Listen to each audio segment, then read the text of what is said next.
اللہ رب العالمین نے ہمیں جو مذہب دیا ہے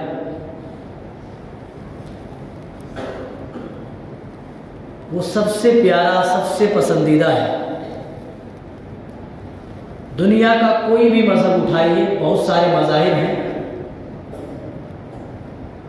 ان مذاہب میں تمام چیزوں کا حل موجود نہیں۔ اسی لیے اسلام کے خلاف اتنے سارے پروپیگنڈا کے بعد بھی لوگ اسلام کی طرف آتے ہیں۔ نئی ریسرچ کے مطابق دنیا میں سب سے زیادہ جو تیزی کے ساتھ پھیلنے والا مذہب ہے وہ یہی مذہب اسلام، جبکہ اس مذہب کے خلاف کون سا ایسا پروپیگنڈا ہے جو نہیں کیا جاتا ہے؟ کبھی کہا جاتا ہے کہ اسلام میں عورتوں کے حقوق نہیں ہیں، کبھی کہا جاتا ہے کہ اسلام کے اندر آتنکواد کی شکشا اور تعلیم ہے، کبھی ہمارے رسول صلی اللہ علیہ وسلم پر کیچڑ اچھالا جاتا ہے، کبھی معراج کے واقعے کو بنیاد بنا کر کے لوگ طرح طرح کی باتیں اپنی طرف سے ثابت کرنے کی کوشش کرتے ہیں۔ اس کے باوجود بھی سب سے زیادہ تیزی کے ساتھ پھیلنے والا مذہب اسلام ہے، اور یہ دنیا دیکھے گی کہ دنیا کے اندر سب سے بڑا کوئی دھرم، سب سے بڑا کوئی مذہب رہے گا تو یہ اسلام رہے گا، کیونکہ اس کے اندر جو امن و آشتی کا جو پیغام ہے، دنیا لاکھ جھٹلائے، دنیا لاکھ پروپیگنڈا کر لے، لیکن پھر بھی اللہ تعالیٰ کا کہتا ہے یریدون لیطفئوا نور اللہ بافواہہم، لوگ چاہتے ہیں اس نور کو اپنی پھونکوں سے بجھا لیں، واللہ متم نورہ ولو کرہ الکافرون، حالانکہ اللہ تعالیٰ اس نور کو، اس دین کو مکمل کر کے رہے، ولو کرہ الکافرون، اگرچہ اللہ کے باغیوں کو، اللہ کے طاغیوں کو یہ بات بڑی ہی ناگوار گزرے، لیکن یہ بات حق ہے کہ اللہ تعالیٰ اس دین کو مکمل کرے گا۔ مکمل یہ نہیں کہ دین ادھورا ہے، مکمل یعنی پوری دنیا میں پھیلا کر کے رہے گا۔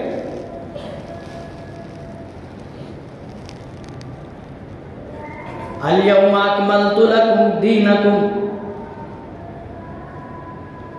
واتممت علیکم نعمتی وَرَضِيتُ لَكُمُ الْإِسْلَامَ دِينًا، یہ دین ہم کو مکمل طور پر کمپلیٹ ملا ہے۔ اے نبی، آج کے دن میں نے اس دین کو کمپلیٹ کر دیا ہے، مکمل کر دیا ہے، تمہارے دین کو مکمل کر دیا۔ وَأَتْمَمْتُ عَلَيْكُمْ نِعْمَتِي، اور میں نے تمہارے اوپر اپنی نعمتوں کا اتمام کر دیا۔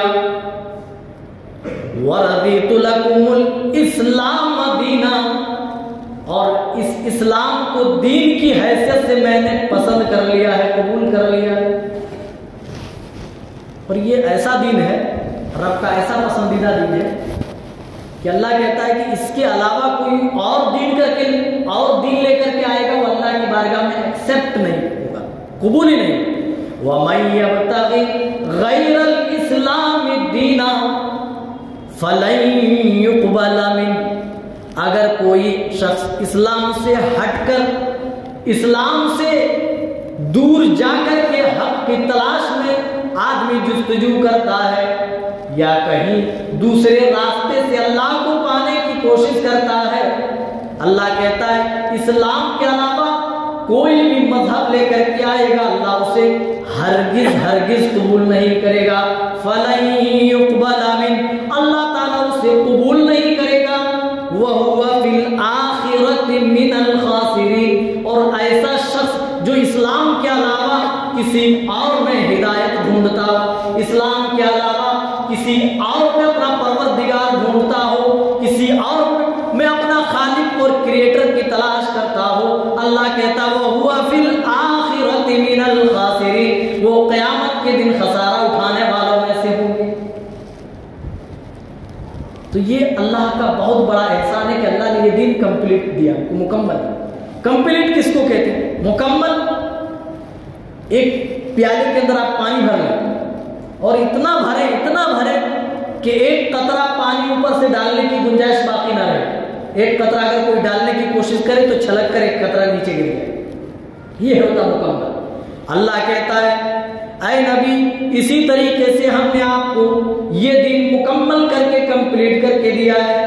میرے بھائیوں اندازہ لگاؤ یہ دین جب مکمل ہو چکا ہے، کمپلیٹ ہو چکا ہے، تو اب کسی اور چیز کے آنے کی ضرورت نہیں ہے۔ اگر بعد میں کوئی اور چیز ملا دی جائے تو وہ چیزیں شریعت کا حصہ نہیں بن سکتی ہے، یا کوئی چیز اگر شریعت سے نکال دی جائے تو شریعت ناقص ہو جائے گی۔ یہ ہاتھ کی ہتھیلی جس طرح کمی برداشت کرتی ہے نہ زیادتی، اسی طریقے سے یہ اسلام ہمیں ملا ہے، اس کے اندر کسی طرح کی کوئی کمی کوئی زیادتی گوارا نہیں۔ اللہ تعالیٰ نے رسول اکرم پر ہی دین کو مکمل کر دیا، دین کو کمپلیٹ کر دیا۔ حضرت عمر رضی اللہ تعالیٰ عنہ کے دور خلافت میں ایک یہودی عالم آتے ہیں اور کہتے ہیں اے عمر یہ آیت کریمہ اگر ہمارے لیے اترتی، اگر ہماری کتاب میں نازل ہوتی تو اس آیت کریمہ کے نزول کے دن کو ہم عید کا دن منا دیتے، عید کا دن بنا لیتے اور اس دن ہم خوشیاں مناتے۔ حضرت عمر رضی اللہ تعالیٰ عنہ نے جواب دیا ارے بھائی یہ تو عید ہی کے دن یہ آیت کریمہ نازل ہوئی۔ آپ صلی اللہ علیہ وسلم جب میدان عرفات میں تھے اور وہ دن جمعہ کا تھا، اللہ تعالیٰ نے اس مبارک گھڑی میں یہ مبارک آیتیں نازل فرمائی، تو دین کمپلیٹ ہو چکا، مکمل ہو چکا ہے۔ اور یاد رکھیے ہم مسلمانوں کے لیے فلاح و بہبودی، کامیابی و کامرانی صرف اللہ اور اس کے رسول کی اطاعت و فرما برداری میں ہے۔ وَمَن يُطِعِ اللَّهَ وَرَسُولَهُ يُدْخِلْهُ جَنَّاتٍ تَجْرِي مِن تَحْتِهَا الْأَنْهَارُ، جو اللہ اور اس کے رسول کی اطاعت کرے گا، يُدْخِلُ جَنَّاتٍ تَجْرِي، ایسی جنتوں میں، ایسے باغات میں اللہ تعالیٰ انہیں داخل کرے گا، تجری من تحتها الانہار، جن کے نیچے نہریں جاری ہوں گی۔ اللہ، اور جو لوگ نافرمانی کریں وَمَن يَعْصِ اللَّهَ وَرَسُولَهُ، جو اللہ اور اس کے رسول کی نافرمانی کرے، جو اللہ اور اس کے رسول کے راستے سے روگردانی کرے، وَيَتَعَدَّ حُدُودَهُ، اور اللہ کے مقرر کردہ حدود سے آگے تجاوز کرنے کی کوشش کرے، يُدْخِلُهُ نَارًا خَالِدًا فِيهَا، اللہ کہتا ہے ہم انہیں جہنم کے اندر داخل کریں گے جس جہنم کے اندر ہمیشہ ہمیشہ رہیں گے۔ بتا دیا اطاعت کرو گے تو جنت ملے گی، اور یہاں پر اللہ کی اطاعت کے ساتھ رسول کی اطاعت کو جوڑ دیا ہے، تو پتہ یہ چلا رسول کی اطاعت در حقیقت اللہ ہی کی اطاعت ہے۔ وَمَن يُطِعِ الرَّسُولَ فَقَدْ أَطَاعَ اللَّهَ، جس نے رسول صلی اللہ علیہ وسلم کی اطاعت و فرما برداری کی، گویا کہ اس نے اللہ کی اطاعت و فرما برداری کی۔ بتا دیا گیا اگر رسول کی اطاعت و فرما برداری ہوگی اس کے بدلے میں تمہیں جنت ملے گی، جنت کا وصف بھی بیان کر دیا گیا، اور اس کے برعکس اگر نافرمانی کرو گے تو اللہ تعالیٰ تمہیں جہنم کے اندر داخل کرے گا، یعنی سزا بتا دی گئی۔ اگر اتباع ہوتی ہے تو ایسی صورت میں بدلہ جنت، اگر اتباع کے بجائے نافرمانی ہوتی ہے تو سزا بتا دی گئی، وہی سنا دی گئی کہ جہنم۔ اچھا اب اتباع کس طرح ہوگی یہ بھی سوال آتا ہے۔ رسول کی اتباع بات سمجھ میں آ گئی، لیکن کس طرح رسول کی اتباع کریں گے؟ رسول کی اتباع کس طریقے سے کریں گے؟ ہم بھائی کن کو اپنا آئیڈیل مانیں گے؟ ان کو اپنا آئیڈیل بنائیں گے جن کو اللہ نے ہمارے لیے معیار بنا دیا ایمان کے لیے، جنہوں نے رسول صلی اللہ علیہ وسلم کو اپنی آنکھوں سے دیکھا اور رسول اکرم پر ایمان لائے۔ کون تھے بھائی؟ نبی کے صحابہ، اپنی آنکھوں سے دیکھا اور رسول صلی اللہ علیہ وسلم پر ایمان لائے، جن کے لیے اللہ تعالیٰ نے ساتوں آسمانوں سے جنت کی خوشخبری سنائی، اللہ تعالیٰ نے جن کی رضامندی کے لیے قرآن میں آیتیں نازل فرمائی۔ ان کے طریقے پہ چلتے ہوئے رسول کی اتباع کریں، ان کے طریقے سے ہٹ کر ہم کوئی عبادت کریں یا رسول کی اتباع کریں، اللہ کی قسم سوائے گمراہی کے کچھ ہاتھ آنے والے نہیں۔ جن کے لیے اللہ نے جنت کا وعدہ کر لیا ہے، جن کے لیے اللہ تعالیٰ نے قرآن میں جنت کی بشارتیں سنائی ہیں، جو نبی کو دیکھ کر ایمان لائے، جو پہلے مسلمان ہوئے یعنی نبی کے صحابہ، انہی کو اپنا آئیڈیل ہم تصور کریں گے، اپنا مقتدا اور رہبر بنائیں گے، کیونکہ اللہ نے بنا دیا فَإِنْ آمَنُوا بِمِثْلِ مَا آمَنْتُمْ بِهِ فَقَدِ اهْتَدَوْا، اگر یہ لوگ بھی اسی طریقے سے ایمان لائیں جس طریقے سے اے میرے نبی کے صحابہ تم ایمان لائے ہو، ابو بکر تم لائے ہو، عمر تم لائے ہو، عثمان تم لائے ہو، طلحہ زبیر تم لائے ہو، عائشہ خدیجہ فاطمہ تم لائے ہو، اس طریقے کا ایمان اگر باقی لوگ بھی لے آئے اللہ کے فقد اہتدوا، تب یہ ہدایت یافتہ ہوں گے۔ اللہ نے صحابہ کے ایمان کو ہمارے لیے معیار ایمان بنا دیا، ایمان کا معیار، ایمان کی کسوٹی بنا دی۔ باقی دنیا کے لوگوں کو رسول کی اتباع کرنی ہے تو اسی طریقے پہ کرے جس طریقے سے نبی کے صحابہ نے کی۔ اللہ کی عبادت اگر لوگوں کو کرنی ہے تو اسی طریقے پہ کرے جس طریقے سے رسول کے صحابہ نے کی۔ اگر انہیں کوئی اور عمل کرنا ہے تو نبی کے صحابہ کے عمل کو دیکھنا پڑے گا۔ اگر نبی کے صحابہ نے عمل کیا ہے تو ٹھیک ہے، ہمارے لیے وہ نمونہ، اگر نہیں کیا۔ اسی لیے حضرت امام مالک رحمہ اللہ فرمایا کرتے تھے اللہ تعالیٰ نے جن کاموں کے عوض پہلے لوگوں کو اللہ نے جنت نصیب کی، انہی چیزوں پر عمل کرنے کی وجہ سے بعد کے لوگوں کو بھی جنت نصیب ہوگی۔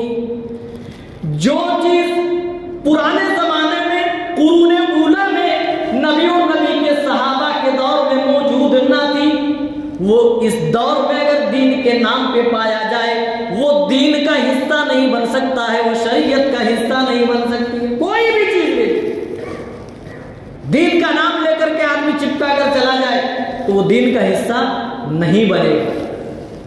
ہر چیز کا ایک بھائی حد ہے، اس حد میں رہ کر آدمی کام کرے تب اس کا ثواب آدمی کو ملتا ہے۔ اگر اس حد کو کراس کر کے آدمی اگر آگے نکل جائے تو آدمی اپنی حد سے آگے نکل جاتا ہے، اللہ نے یہ اجازت کسی کو نہیں دی۔ تو بتایا گیا نبی اور نبی کے صحابہ، نبی صلی اللہ علیہ وسلم کی اتباع ہوگی، اللہ کی اتباع ہوگی، لیکن کس کے طریقے پر؟ نبی کے صحابہ کے طریقے۔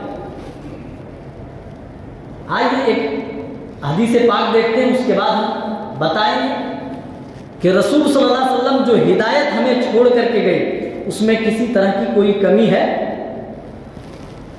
اوصیکم بتقوی، اس حدیث کو روایت کرنے والے ارباز بن ساریہ اور حدیث صحیح ابو داؤد کی، اوصیکم بتقوی اللہ والسمع والطاعہ وان کان عبدا حبشیا فانه من يعش منكم بعدي فسيرى اختلافا كثيرا فعليكم بسنتي وسنة الخلفاء الراشدين المهديين۔ لمبی حدیث ہے، پوری نہیں پڑھی۔ رسول اکرم سے کہا جا رہا ہے اللہ کے رسول آپ جو ہمیں نصیحت کر رہے ہیں، آپ کی نصیحت سن کر تو ایسا لگ رہا ہے جیسے کوئی الوداع کہنے والا شخص نصیحت کر رہا ہے۔ جب کوئی شخص دنیا سے جانے والا ہوتا ہے تو کتنی امپورٹنٹ باتیں کرتا ہے، کتنی اہم والی باتیں کرتا ہے۔ نبی صلی اللہ علیہ وسلم کی وصیت سن کر، نبی صلی اللہ علیہ وسلم کی ارشادات سن کر ارباز بن ساریہ کہتے ہیں اللہ کے رسول ایسی گھڑی میں ہمیں کچھ وصیت فرما دیجیے تاکہ آپ کے چلے جانے کے بعد ہم اسے یاد رکھیں اور دنیا کی زندگی میں ہم اسے اپلائی کریں اور اپنی دنیا و آخرت اسی سے سنواریں۔ رسول اکرم صلی اللہ علیہ وسلم نے سب سے پہلے اپنے صحابہ کو جس چیز کی وصیت کی وہ اللہ سے ڈرنے کی وصیت تھی۔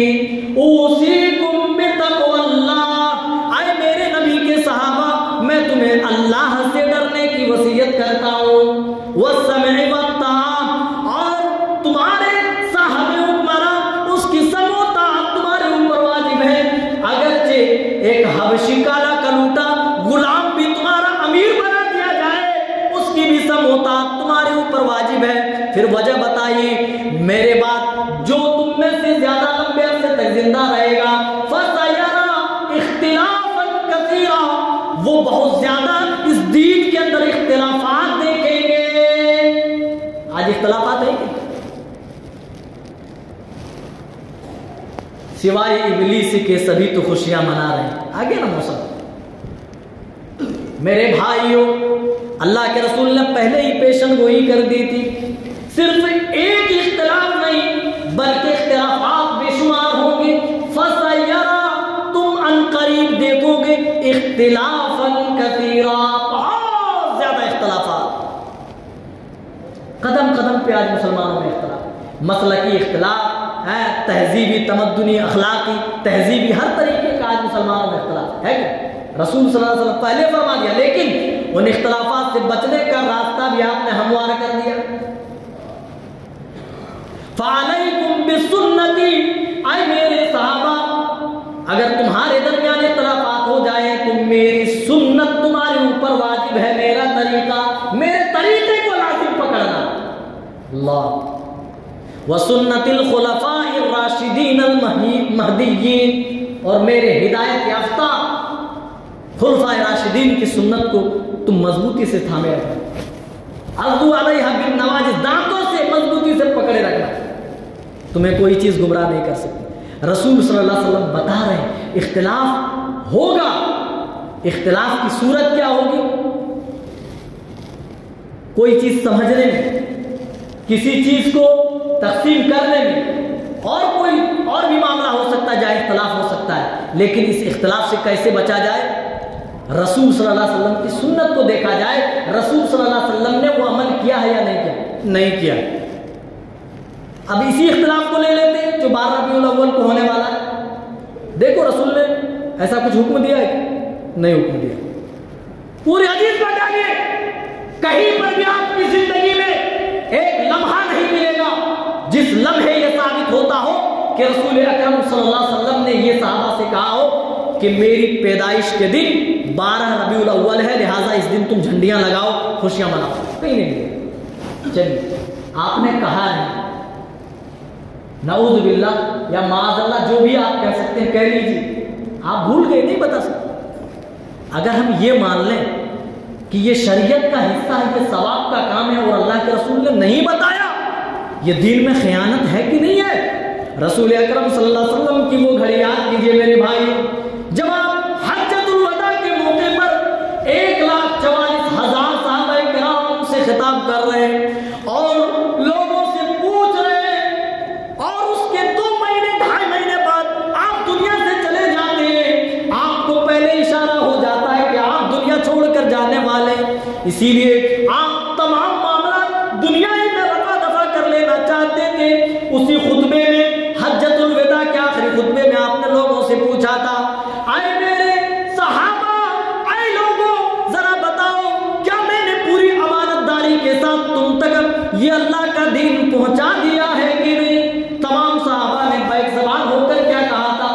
اللہ کے رسول، ہاں، جو دین اللہ نے آپ کو بطور امانت دی تھی، آپ نے بطور امانت ہم تک اس دین کو پورا پورا پہنچا دیا ہے۔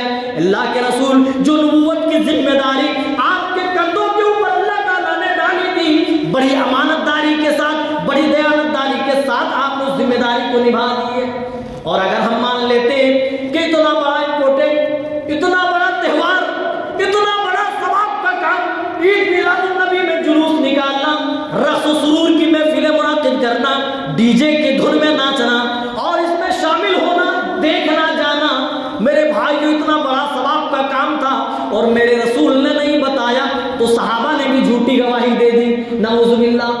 پھر صحابہ نے بھی تو جھوٹی گواہی دے دی نا کہ ہاں آپ نے پہنچا دیا، آپ نے کبھی کہا نہیں۔ آپ صلی اللہ علیہ وسلم کی 23 سالہ زندگی اٹھا کر کے دیکھیں اور آپ پوری زندگی کا آپ جائزہ لینا چاہتے ہیں، نبوت سے پہلے کی زندگی بھی شامل کر لیجئے، 63 سالہ زندگی آپ کو ملتی ہے، 63 سالہ زندگی میں 63 مرتبہ 12 ربیع الاول کا مہینہ آتا ہے، لیکن کوئی ایک بھی سال آپ نے اپنے صحابہ کو حکم دیا ہو یہ میری پیدائش کی تاریخ ہے، اے میرے صحابہ اس دن خوشیاں مناؤ، اچھا کھانا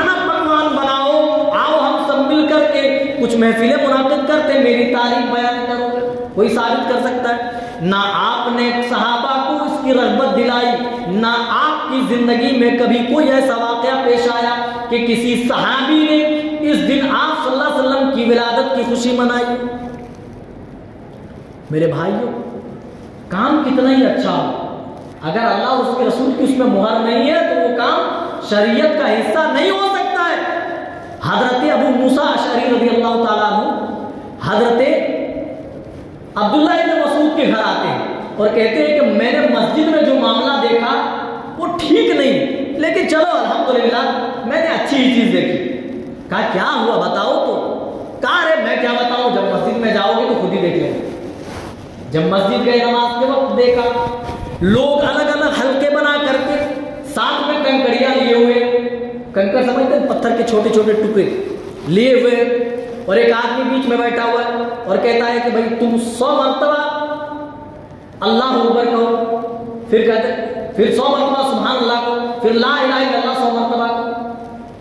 حضرت عبداللہ ابن مسعود رضی اللہ تعالیٰ عنہ نے جب یہ منظر دیکھا، میرے بھائی یہ کام تو غلط نہیں تھا، غلط تھا، تسبیح پڑھنا سبحان اللہ الحمدللہ اللہ اکبر کہنا یہ کون سا غلط ہے، لا الہ الا اللہ پڑھنا یہ کون سا غلط ہے؟ بھائی اچھے کلمات ہیں، تسبیحات ہیں۔ انہوں نے بھی یہی کہا۔ جب حضرت عبداللہ ابن مسعود نے پوچھا کہ یہ تم کیا کر رہے ہو، تو انہوں نے بھی یہی کہا ہم تسبیحات کر رہے ہیں، ہم تو اللہ کی تسبیح مدح و ثنا بیان کر رہے ہیں۔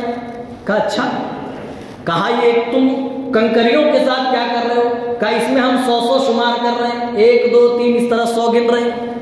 کہا کیا ہی اچھا ہوتا تم اپنے گناہ شمار کرتے اور اللہ تعالیٰ تمہاری نیکیوں کو ضائع نہیں کرے گا۔ ہاں تم پر اف ہے کہ رسول اکرم صلی اللہ علیہ وسلم ابھی کچھ ہی دن پہلے گئے، آپ کے بے شمار صحابہ بھی باحیات ہیں، آپ کے کپڑے بھی بوسیدہ نہیں ہوئے، آپ کے برتن بھی نہیں ٹوٹے، اور تم لوگ اس طرح گمراہی کے دلدل میں پھنسے جا رہے ہو، تم کیا کرنا چاہتے ہو؟ کہا اللہ کی قسم اے عبداللہ ابن مسعود رضی اللہ تعالیٰ عنہ ہماری نیت تو ایسی نہیں تھی۔ کہا ٹھیک ہے نیت تمہاری درستی ہی ہو، لیکن تم یہ جو طریقہ اختیار کر رہے ہو، نبی صلی اللہ علیہ وسلم نے کسی صحابی کو یہ طریقہ نہیں بتایا، گویا کہ آپ کو یہ طریقہ معلوم نہیں تھا، تم اپنی طرف سے نیا طریقہ بناتے ہو، یعنی رسول کی مکمل کردہ شریعت پر تم انگلی اٹھاتے ہو کہ میرے رسول نے ہمیں مکمل دین نہیں دیا۔ اگر کوئی چیز بعد میں ایڈ ہو جاتی ہے لوگ اس کو شریعت سمجھنے لگتے ہیں، ثواب کا کام سمجھنے لگتے ہیں، دین کا حصہ مان لیتے ہیں، تو میرے بھائیوں ان کے مان لینے سے دین کا حصہ نہیں قرار دیا جا سکتا ہے، کیونکہ جو چیز نبی کے صحابہ کے دور میں نہیں پائی جاتی تھی بعد میں وہ چیز بھی دین کا، وہ چیزیں دین کا حصہ نہیں بن سکتی۔ نبی صلی اللہ علیہ وسلم کے انتقال کے بعد حضرت ابو بکر رضی اللہ تعالیٰ عنہ کے ہاتھوں میں دور خلافت آتی ہے، 2 سال تک خلافت کی مسند پر بیٹھتے ہیں۔ 2 بار آپ کی زندگی میں 12 ربیع الاول کا مہینہ آیا، کوئی ثابت کرے حضرت ابو بکر صدیق سے کہ انہوں نے کوئی ایک مرتبہ بھی جلوس نکالا ہو، کوئی محفل منعقد کی ہو، ڈھول باجے گاجے سے اس طریقے سے محفلوں کو انہوں نے منعقد کیا؟ کیا حضرت ابو بکر کو رسول سے محبت نہیں تھی؟ نعوذ باللہ۔ ارے اللہ کی قسم ہم ان کی محبتوں کے سامنے، اللہ کی قسم ہماری محبتیں ہیچ نظر آئیں گی، ہم اپنی جان بھی قربان کر دیں پھر بھی صحابہ کی محبتوں کے سامنے ہماری محبتیں کم ہی نظر آئیں۔ حضرت عمر کا دور آتا ہے، 10 سال خلافت کرتے ہیں، حضرت عثمان رضی اللہ تعالیٰ عنہ 12 سال تک خلافت کرتے ہیں۔ کوئی ایک سال بھی تو بتائے کہ حضرت عثمان ذو النورین رضی اللہ تعالیٰ عنہ نے محفل منعقد کی ہو۔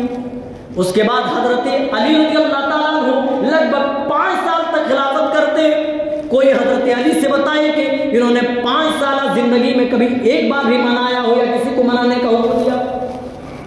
اس کے بعد حضرت علی کی شہادت کے بعد ان کے بیٹے حضرت حسن کے ہاتھوں میں خلافت آتی ہے۔ 6 مہینے انہوں نے کی، ان سے بھی کوئی ثبوت نہیں ملتا۔ اس کے بعد حضرت امیر معاویہ کے ہاتھوں میں خلافت آتی ہے۔ 19 سالوں تک خلافت کی منت پر بیٹھے رہے، حکومت چلاتے رہے۔ میرے بھائیوں اگر تاریخ سے اگر سیرت نبی سے دلچسپی ہوگی تو آپ نے بھی دیکھا ہوگا بڑے بڑے اور چھوٹے سے چھوٹے مسائل سارے کے سارے کچھ مذکور ہیں کتابوں میں، لیکن اتنا بڑا دین کا حصہ آپ کو کہیں نظر نہیں آئے گا۔ رسول اکرم صلی اللہ علیہ وسلم اٹھنے کا طریقہ ہمیں بتا کے گئے، بیٹھنے کا طریقہ بتا کے گئے، سونا کیسے ہے وہ طریقہ بتا کر کے گئے، سوتے وقت کیا پڑھنا بتا کر کے گئے، بیت الخلا جاتے وقت کیا پڑھنا بتا کر گئے، مسجد میں داخل کس طریقے سے ہو، بایاں پیر داخل کرے یا داہنا پیر داخل کرے، نکلے تو کس طرح نکلے تو کون سی دعا پڑھے، اٹھتے بیٹھتے حتیٰ کہ چھینکنے کے آداب بتائے، حتیٰ کہ بیت الخلا میں جانے کے بیٹھنے کے طریقے بتائے۔ آپ صلی اللہ علیہ وسلم نے جس نبی نے ہمارے لیے اٹھنے بیٹھنے سونے جاگنے سے لے کر بیت الخلا تک جانے کے آداب اور دعائیں سکھلائیں، افسوس وہ رسول ہمیں اتنا بڑا ثواب کا کام نہ بتلائے کہ آئے میری امت کے لوگوں دیکھو میری ولادت کی تاریخ، یہ تاریخ 12 ربیع الاول ہے، اس دن تم چرانہ کرنا، تم جھنڈے اپنی چھتوں پہ باندھنا اور محفلیں منعقد کر کے گلیوں گلیوں گھومنا، ڈی جے کی راگ پر ناچنا ٹھرکنا، یہ ثواب کا کام ہے، یہ آپ نے نہیں بتایا۔ میرے بھائیوں جانتے ہیں یہ کب ایجاد ہوا؟ آخری بات ختم، وہ تو ہو چکا ہے۔ یہ اربل کا ایک بادشاہ مظفر الدین نام تھا جس کا، ابو سعید مظفر الدین، اس نے ایجاد کیا۔ اصل میں یہ ناچ گانے کا، رقص و سرور کی محفلیں سجانے کا بڑا شوقین تھا، تو اس نے اپنے شوق کو شرعی رنگ ڈالنے کی کوشش کی اور اس نے اس دن کو خاص کیا عید میلاد النبی کے ساتھ۔ اور ہوتے بھائی ہر زمانے میں ہر طبقے میں کچھ خراب لوگ پائے جاتے ہیں، تو علماء میں بھی ایک خراب آدمی مل گیا، اس کو نام کیا تھا؟ ابو الخطاب حسن بن عمر یا عمر بن حسن، اس طریقے سے نام تھا۔ اس نے نہ صرف جواز کا فتویٰ دیا بلکہ اس پر ایک کتاب تحریر کی، ایک کتاب لکھی، کس نام سے؟ التنویر فی مولد سراج منیر، اس نام سے۔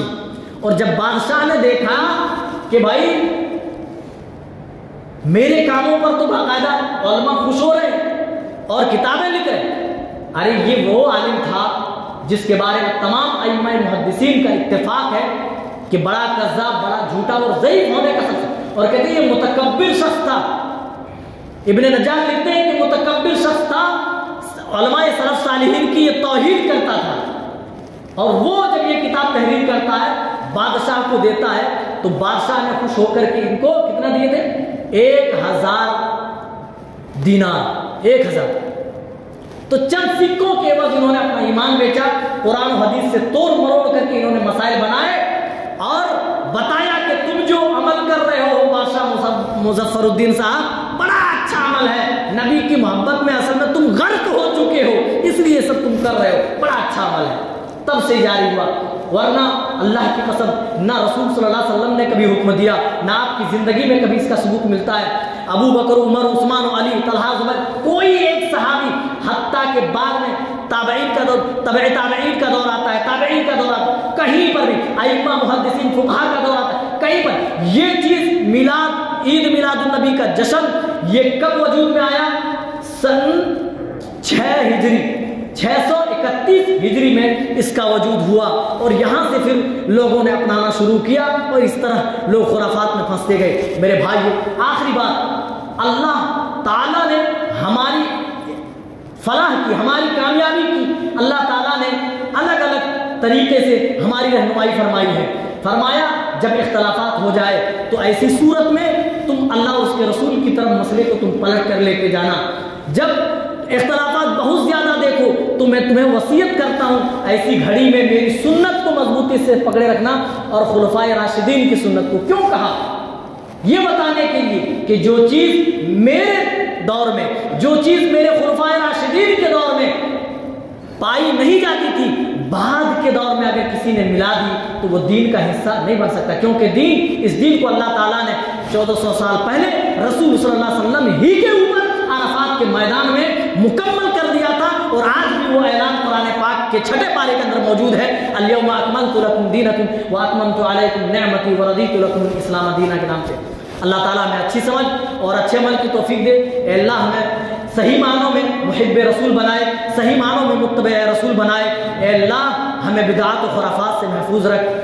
اللہ ہمیں ہر طرح کی بدعات سے، رسول اکرم صلی اللہ علیہ وسلم کہا کرتے تھے کہ اللہ وکل بدعت ضلالہ، ہر بدعت ضلالت ہے، گمراہی ہے، وکل ضلالت فی النار، اور ہر گمراہی جہنم میں لے جانے والی ہے۔ اے اللہ ہر طرح کی بدعات خرافات سے ہمیں محفوظ رکھ۔ اے اللہ ہمیں صحیح اسلام، اصلی اسلام کی پیروی کی توفیق دے۔ آمین۔ تقبل یا رب العالمین۔ بارک اللہ لنا ولکم فی القرآن العظیم ونفعنا وإياکم بالآیات